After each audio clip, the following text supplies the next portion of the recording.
எப்படி நீச்சல் அடிக்கிறது ஷார்ட்டாக ஒரே நிமிஷத்தில் சொல்ல போகிறேன். நீச்சலுக்கு ஃப்ளோட்டிங், கிக்கு, ஹேண்ட் ரொட்டேஷன், ப்ரீத்து இந்த 4 வந்துருச்சு அப்படின்னா நீங்கள் ஸ்விம் ஈஸியாக ப்ரொஃபஷனலாகவே ஸ்விம் பண்ணிடலாம். அது எப்படின்னு ஃபர்ஸ்ட் ஒன் ஃப்ளோட்டிங். அதுக்கு என்ன ஃபார்முலா அப்படின்னா லுக் டவுன், பாடி ஸ்ட்ரைட்டாக இருக்கணும், லூஸாக இருக்கணும், அவ்வளோதான். எதுவுமே செய்யக்கூடாதுங்கிறது தான் செய்யணும். பாருங்கள்,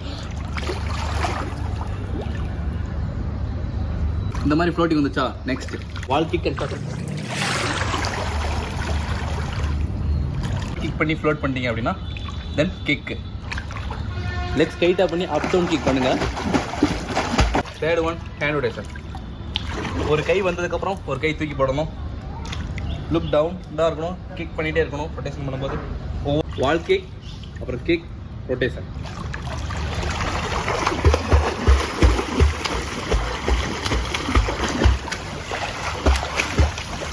வீடியோ பிடிச்சா லைக் பண்ணுங்கள். ஸ்விமிங் சம்பந்தம் நிறைய தெரிஞ்சுக்கணும் அப்படின்னா சப்ஸ்கிரைப்.